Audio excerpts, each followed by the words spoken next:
안녕하세요. 스타트 바둑 6번째 시간입니다. 오늘은 착수금지라는 거에 대해서 배우겠는데요. 바둑에서 아주 중요한 규칙 중에 하나죠. 일단 착수가 뭔지 알아야 되겠네요. 착수라고 하는 것은 바둑판에 돌을 놓는 행위를 착수라고 합니다. 또 다른 말로는 착점이라고도 해요. 근데 바둑판에 돌을 놓을 때 보통 바둑 두는 사람들이 돌을 어떻게 잡죠? 돌 잡는 것부터 한번 보겠습니다. 잘 보시면은, 예, 가운데 손가락이 위로 가게 하고 두 번째 손가락이 아래로 가게 해서 그 사이에 돌을 집어서 이렇게 놓게 되겠죠. 이렇게 집거나 이렇게 집으나 상관은 없는데 보통 많이들 이렇게 두는 이유는 돌과 돌 사이에 보통 놓을 때 다른 돌을 건드리지 않고 놓을 수가 있거든요. 그래서 이렇게 두는 품새만 보아도 저 사람이 바둑을 어느 정도 두는구나 라는 거를 어느 정도 이제 느낄 수가 있죠. 잘 두는 사람들은 바둑 둘 때 폼도 너무 예뻐요. 돌 놓는 것도. 예, 저는 손가락이 짧아서 그것도 조금 부럽기도 합니다. 그리고 이렇게 돌을 놓을 때 규칙을 좀 먼저 배우도록 할게요. 혼자 2번 연속 둘 수 있을까요? 다들 아니요 라고 대답하시겠죠. 혼자 2번 둘 수 있는 경우가 있어요. 바로 상대방이 두는 거를 포기할 수 있습니다. 나 이제 더 둘 데가 없으니까 너 다시 한 번 더 라고 얘기할 수 있거든요. 그걸 착수 포기라고 하는데 상대방이 착수 포기를 하면은 나는 바둑을 2번 연속 둘 수가 있습니다. 원래 정확한 바둑 규칙은요, 바둑이 이제 다 마무리가 되었다고 생각하고, 나 더 둘 데 없어. 그래서 나 둘 데 없으니까 당신은 둘 데 있어요? 라고 묻습니다. 그리고 상대가, 저도 둘 데 없어요. 그럼 당신은 있어요? 라고 또 물으면 저도 없어요. 라고 하면 그렇게 되었을 때 비로소 바둑이 완전히 끝났다라고 하는 것이 정식 규칙이긴 합니다. 근데 보통 바둑을 둘 때 그렇게까지는 하지 않고 잘 두는 사람들끼리는 그냥 눈짓으로도 이렇게 보고선 그럼 이제 서로 끄떡끄떡 하면은 집계산이라는 걸 하게 돼서 이제 승패를 이제 확인하는 작업을 거치게 됩니다. 자, 그리고 또 다른 규칙을 하나 배우실 텐데요. 이 바둑돌을 이제 돌을 집어서 바둑판에 놓는다고 말씀을 드렸잖아요. 이렇게 놓을 때 착수라는 건 아까 바둑판에 돌을 놓는 행위라고 했는데 어디까지가 착수로 인정을 하냐면요. 돌을 잡았을 때 돌을 잡은 손이 닿거나 돌이 닿는 상황은 이미 착수가 된 거예요. 그래서 착수된 돌을 다시 드러내면 어떻게 될까요? 규칙이 조금 애매한 규칙인데요. 한 번 놓았던 돌을 드러내는 순간 상대방이 지적을 하거나 심판이 보면 그 행위 자체가 경고가 됩니다. 그 경고를 받은 사람은 그 자리에 두었던 곳에 다시 놓아야 됩니다. 다른 곳에 옮길 수가 없습니다. 경고가 2번 되면 반칙으로 바둑을 지게 됩니다. 반칙패가 되죠. 그런데 돌을 한번 놓았다가 드러내고 다른 곳에 놓았어요. 곧바로 반칙패가 됩니다. 그래서 여러분이 누군가 시합에서 바둑을 둔다 했을 때 상대방이 하나 놓고 이렇게 돌을 딱 대면은 그 순간에 지적을 할 필요가 없어요. 그 순간 지적하면 경고잖아요. 그 띄웠던 사람이 다른 데 놓게 되면은 반칙승으로 이길 수가 있으니까요. 하지만 바둑은 그렇게 이기는 것보다는 실력으로 정정당당히 이기는 게 좋겠죠. 그러면 이제 오늘 착수는 착점이라고도 한다고 했는데요. 착수 금지라고 하는 걸 배웁니다. 금지는 하지 말라는 뜻이겠죠. 바둑판에서 이 가로줄과 세로줄이 만나는 모든 곳에는 돌을 원칙적으로 놓을 수가 있습니다. 하지만 돌을 놓아서는 안 되는 곳이 있어요. 그곳엔 돌을 놓지 마라 하는 규칙이 착수 금지가 되겠습니다. 그럼 한번 그림을 볼까요? 예, 돌이 굉장히 많이 놓여 있습니다. 그럼 착수 금지에 대한 설명을 먼저 한번 정확히 드리고 나서 설명을 이어가도록 하겠습니다. 바둑판의 점에는 원칙적으로 돌을 놓을 수 있다고 아까 말씀드렸죠. 자, 살아가는 길이 하나라도 있는 경우에는 돌을 무조건 놓을 수 있다. 살아가는 길이 하나도 없는 경우에는 원칙적으로 돌을 놓을 수 없으나 상대방 돌을 잡을 때는 놓을 수가 있다. 이겁니다. 도대체 무슨 소리지? 하실지 모르니까 이제 하나하나 풀어서 가보도록 할게요. 자, 지금 여기에 돌을 놓게 된다면 이 돌은 살아가는 길이 1개, 2개, 3개, 4개가 있죠. 그러니까 여기 점은 살아가는 길이 4개 있는 곳이니까 무조건 놓을 수 있습니다. 그러니까 살아가는 길이 하나라도 있는 경우에는 돌을 놓을 수 있다라고 말씀드렸었거든요. 자, 그러면 볼까요? 여기는 길이 몇 개 있을까요? 1개, 2개가 있습니다. 놓을 수 있을까요? 없을까요? 놓을 수 있습니다. 지금은 좋을까요? 안 좋을까요가 아닙니다. 좋을까요? 나쁠까요가 아니라 놓을 수 있는가 없는 것만 일단 먼저 하는 겁니다. 자, 여기는 돌을 놓을 수 있을까요? 없을까요? 놓을 수 있습니다. 살아가는 길이 1개, 2개, 3개 이렇죠. 자, 놓을 수 있습니다. 여기는 어떨까요? 길이 1개, 2개 역시 돌을 놓을 수 있습니다. 아까 여기 있을 때 돌을 놓을 수 있다 했는데 좋다 나쁘다라고 묻는다면 어떻게 대답할까요? 네, 좋지 않습니다. 바둑판에서 특별한 일이 없는 한 여기 일선과 일선이 만나는 이 점, 제일 모서리에 있는 점은 가장 안 좋은 곳이에요. 이렇게 놓게 되면 상대방이 이렇게 놓았을 때 돌이 도망갈 수가 없습니다.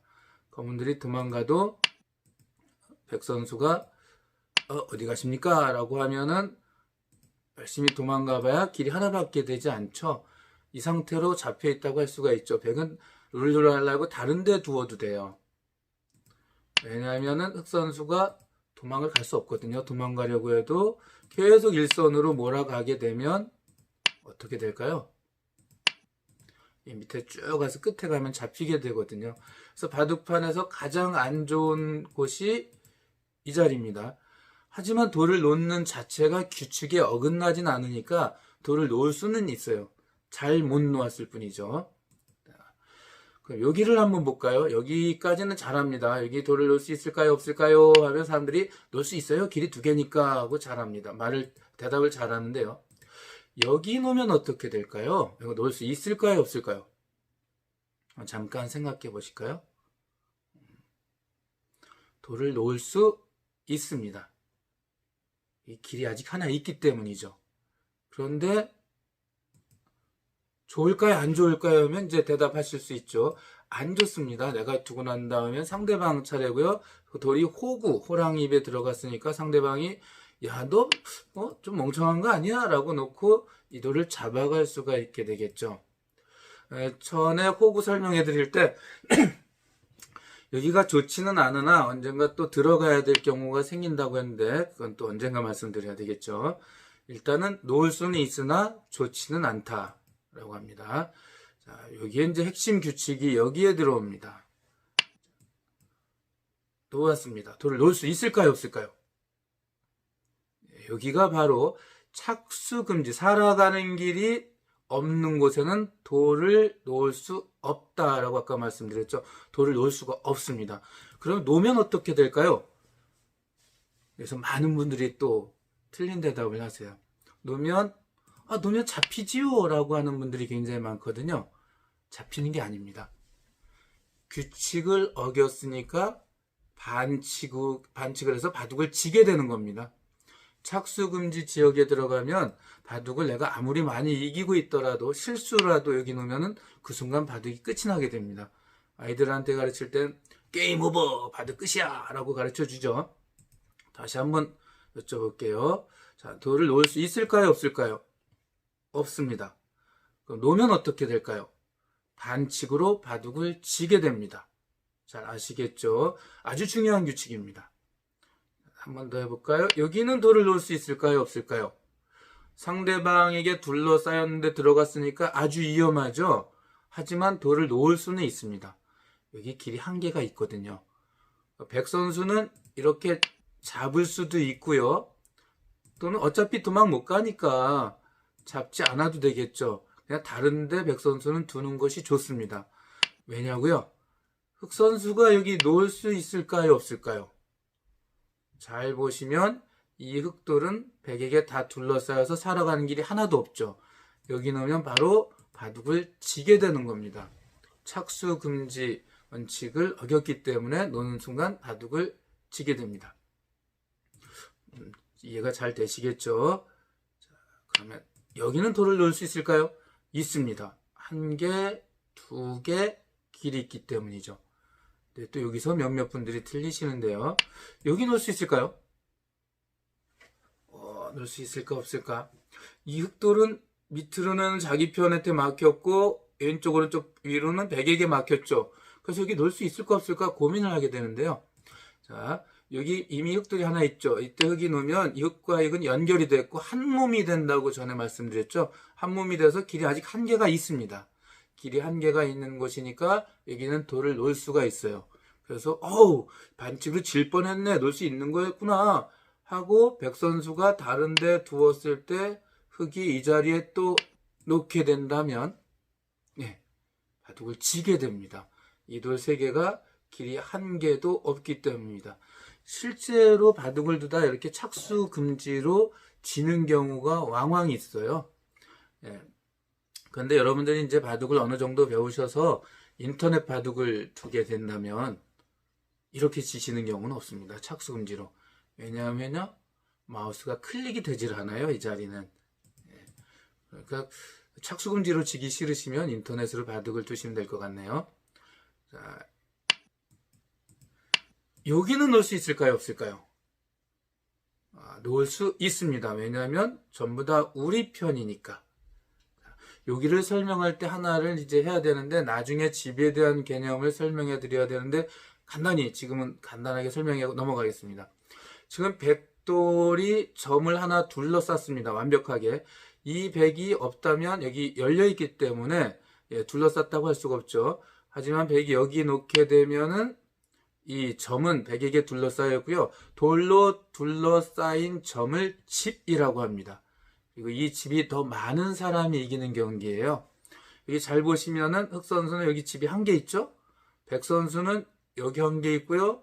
여기도 돌로 둘러쌌죠. 딱 쌓여있죠. 여기도 백집이라고 할 수 있습니다. 그러니까 여기도 둘러싸서 이것도 백의 집입니다. 집이 많은 사람이 이기는 경기가 바둑이구나. 이제 아시겠죠? 자, 흑 선수가 아까 여기 둘 수 있다고 말씀드렸습니다. 좋을까요? 안 좋을까요? 안 좋습니다. 왜냐면은 자기 집을 부셨으니까. 역시 아이들에게 설명할 때는 이렇게 놓으면은 자기가 자기 집 부셨거든. 네가 기분이 안 좋아서 집에 가서 집을 막 부순 거. 나 오늘 기분이 안 좋아요. 나 우리 집을 다 부술 거예요. 한 다음에 그럼 어떻게 되겠니? 예? 하고 쳐다보면은 저녁에 아빠가 와서 널 들었다 놨다 하면서 너 왜 그랬을까? 이렇게 하겠지? 라고 얘기해 줍니다. 자기 집을 부수는 행위이기 때문에 여기 놓을 수 있다고 해도 놓는 것은 좋지 않습니다. 자, 빠르게 여기까지 달려왔네요. 자, 잠깐 한 템포 쉬고 그 다음 문제를 한번 잘 형태를 보세요. 어디를 이야기하는 걸까라고 하는데요. 백에게 둘러싸여 있는 여기 점 보이시죠? 여기 흑 선수가 놓을 수 있을까요? 없을까요? 하는 겁니다. 잘 보세요. 아까 착수금지 설명을 해드릴 때 살아가는 길이 하나도 없는 경우에는 원칙적으로 돌을 놓을 수 없으나 상대방 돌을 잡을 때는 놓을 수 있다라고 말씀드렸어요. 착수금지가 해제가 되는 순간인데요. 여기 크게 눈 뜨고 보시니까 돌 두 개 보이시죠? 백돌 두 개가 다 막혀서 길이 하나밖에 없습니다. 그래서 흑 선수가 여기를 이렇게 놓으면서 이 백돌 두 개를 잡아갈 수가 있습니다. 돌을 놓을 수가 있습니다. 착수금지는 단수되어 있는 상대방 돌을 잡을 때는 해제가 되는구나 라고 알고 계시면 돼요. 자, 그리고 착수금지 여기 있다 아까 두면은 반칙으로 바둑을 진다 그랬는데 어떤 친구들이 그냥 얘만 잡히는 거 아니에요 라는데, 이렇게 얘만 잡을 수 있다라면은 여러분들 지금 바둑 처음 배우신 분들 아무나 저에게 바둑을 이기실 수가 있어요. 와서 저에게 도전 와서 바둑을 좀 아직 좀 여러분들이 약하시다고 전제하고 제가 좀 약하시네요, 이거 잡았어요 라고 이렇게 잡게 되면 여러분들은 그냥 씩 웃으면서 여기를 또 놓으면 되죠. 제가 이거 잡았는데 이거 들어가면 또 쓱 놓습니다. 제가 잡아가면 또 나요. 계속 놓으면 시간이 없는 제가 졌습니다 라고 포기를 해야 되겠죠. 그래서 그냥 여기 놓는 것은 얘만 잡히는 것이 아니라 그냥 바둑을 아예 진다라는 규정이 생긴 겁니다. 다시 한번 말씀드리지만 착수금지를 해제할 때는 상대방 돌 단수가 되어 있을 때 잡을 때는 들어갈 수가 있습니다. 이외에 살아간 길이 없는 곳에는 이렇게 이런 곳 둘 수가 없습니다. 두면 반칙 펴려진다. 계속 강조해 드립니다. 자, 여기는 잡으니까 놓을 수가 있다고 말씀을 드렸습니다. 이 자리는 어떻게 될까요? 예, 역시 잘 보실까요? 그러면은 이 돌 3개가 단수가 되어 있는 거 보이세요? 예, 보이시면은 이제 여태까지 공부를 열심히 하신 겁니다. 여기 이렇게 놓으면서 돌 3개를 잡아낼 수 있어요. 제가 어렸을 때 친구가 이제 친구를 가르쳐주고 두는데 제가 이렇게 탁 따내니까 친구가 잠깐 안 고 이거 너 잡혔잖아. 네가 얘가 잡힌 거야 라고 막 우긴 적이 있어요. 그래서 한참 싸워서 바둑을 그날 안 둔 적이 있는데요. 이렇게 흙이 놓을 때 백이 흙을 잡는 것이 아니라 지금 놓는 사람에게 상대들을 잡을 권리가 생깁니다. 그러면서 이렇게 잡아갈 수가 있어요. 예. 자, 그러면 오늘 착수금지 다시 한번 마지막으로 설명을 해드리고 이 설명 이제 끝내도록 할게요. 살아가는 길이 하나라도 있는 경우에는 돌을 무조건 놓을 수 있다. 살아가는 길이 하나도 없는 경우에는 원칙적으로 돌을 놓을 수 없으나 단수되어 있는 상대방들을 잡을 때는 놓을 수 있다. 잘 이해되시겠죠? 자, 그러면 자기평가 문제 한번 보도록 하겠습니다. 이거 먼저 볼게요. 지금 세모로 이렇게 되어 있는 곳에 검은 돌로 놓을 수 있을까 없을까 하는 문제입니다. 잘 보셔서 살아가는 길이 있나 없나 우선 보셔야 되겠죠. 살아가는 길이 있는 곳은 무조건 놓을 수 있다 라고 하시면 맞는 거고요. 살아가는 길이 없는 곳에는 다시 한번 잘 봐야 돼요. 그래서 살아가는 길이 없는데 이럴 때는 상대방들을 잡을 수 있을까 없을까 그걸 한번 천천히 살펴보셔야 됩니다. 이제 자 보셨죠? 이거 나중에 한번 풀어보시고요. 네, 자기평가 2 문제거든요. 아까보다 조금 더 어려울 수가 있어요. 그래도 원칙은 같습니다. 살아가는 길이 있나 없나 확인해서 길이 있으면 무조건 놓을 수 있고 길이 없으면 세모된 곳에 놓을 수가 없게 됩니다. 그리고 상대방 돌을 잡을 수 있을 때만 길이 없어도 돌을 놓을 수 있다. 여러분 오늘 착수금지 배우셨는데 이제 여태까지 이 설명을 쭉 했는데 제가 바둑을 두어보라는 말씀 안 해드렸거든요. 왜냐하면 이제 착수금지 규칙까지 알아야 이제 둘 수가 있게 되거든요. 아주 기본적으로 집을 많이 만드는 것이 아니라 이제 처음 역시 바둑 모르는 분들하고 같이 이렇게 하면서 바둑돌을 놓고 상대방들을 내가 먼저 더 많이 잡나 안 잡나 오늘부터 이제 연습을 하시면 될 것 같아요. 돌을 잡고 두고 만지고 해야 돌하고 친해져서 바둑을 좀 더 잘 배우실 수 있게 됩니다. 그럼 오늘은 여기까지 하도록 할게요. 감사합니다.